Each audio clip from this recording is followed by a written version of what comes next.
What have you been doing this week? Anything fun? I after watching Across the Spider-Verse, watched Into the Spider-Verse, the first movie All of right. the Miles Morales saga, and I think there's some truth to the idea that the first movie you watch of a certain type is your favorite of them, because like I did like it. I liked Into the Spider-Verse. I really liked it, but I still think that Across the Spider-Verse was better. Yeah, it's funny you say that because I remember as a kid, like liking a lot of like sequels better than the original, but it was that case where for whatever reason I saw the sequel first. Yeah. It's one of those things you'll never know because it's like you can never flip it. So it's like, man, if I would have saw the original first, would have I liked it better? That's what I'm not sure. I think I probably, if it went the other way, I would have liked the first one more. But just because I saw the second one, it was my introduction to it. I was like, this is new, this is nice. I think that's why the second one is like more of a, yeah, more in my consciousness. I like it more. I always wonder that with Indiana Jones because like The Last Crusade, which is the third movie made, Mm. is my absolute favorite of those movies, Mm. and actually one of my favorite movies of all time. And a lot of people are like, "No, the first one's so much better," and I'm like, I've never been able to get aboard that train. But a part of me is like, well, I wonder if that was my intro to it, like it was for a lot of people, Right. if that would have colored my perspective differently, and I would have had more invested in that movie, and wouldn't have been as likely to make the sequel of my favorite. Yeah. It's hard to tell. Yeah, I think it's a factor for sure. I did have a couple of issues with the movie. Kingpin's a normal man. Like he shouldn't be able to take on Spider-Man.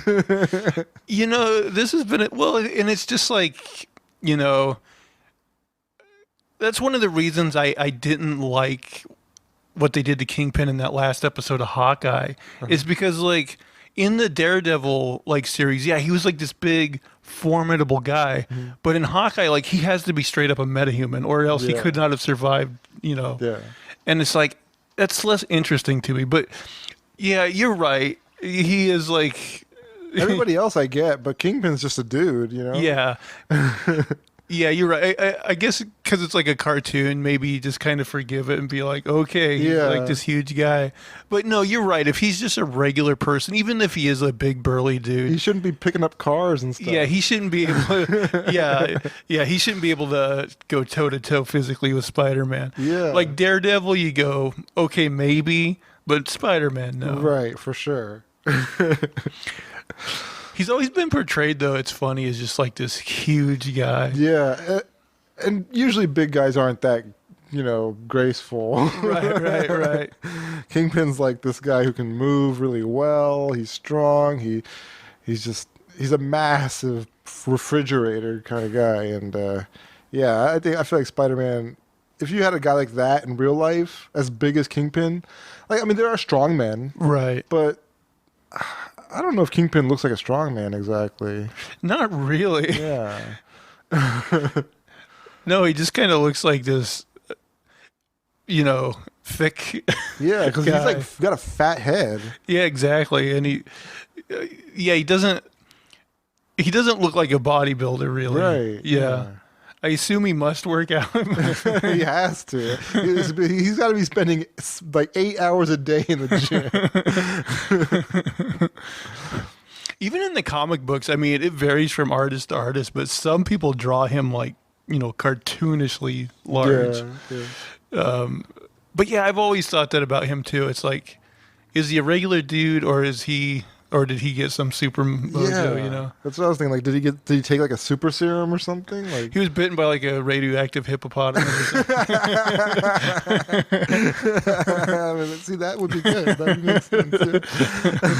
Yeah. Okay, and let me see. Do I have any other issues with that movie? Gwen Stacy, she was not as big a part of that movie as I thought she would be in the first one. No, that one was much more concentrated on Peter Miles. Parker and Miles Yeah. Morales. Yeah. She was much more of a bit player in that one, which I'm glad in the second one they fleshed her out more, Yeah. gave her more time.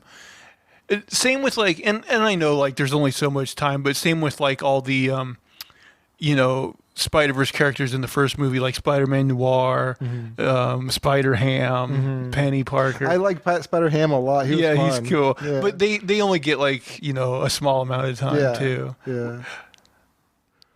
Um, there was one more thing. Peter B. Parker. He was a lot like more serious in the first movie, and like way more like chill and laid back and like funny in the second one. He was laid back in the first one too, but he was just even more like comedic in the second one, which I appreciated more, I guess. Yeah, well, he has more of an arc in the first one where, like, he's sad because Mary Mary Jane. Jane broke up with him and everything. Whereas in the second movie, now he's kind of got his stuff together and he's Right. got a kid and like, Yeah, that makes sense. so yeah, Yeah. he has reasons to be more laid back in the second one, I guess. Yeah.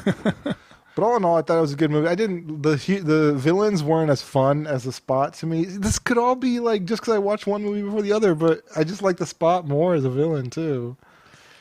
Yeah, well, I mean, because the first one, which really, what is it? It's Kingpin and He's got the Prowler Prowler. and that Doc Ock lady. Oh yeah, female Doc Ock. Yeah. Yeah, I forgot about her.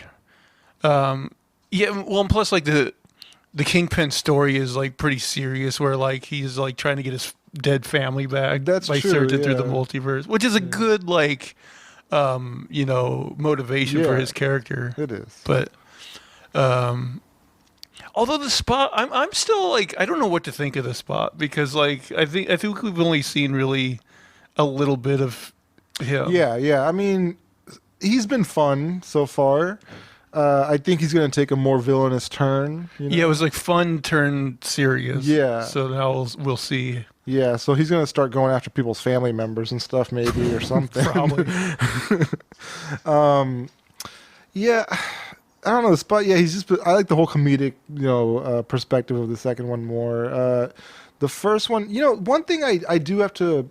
So I get why Miguel O'Hara. What's it, Miguel? Yeah, Miguel O'Hara. O'Hara. Yeah.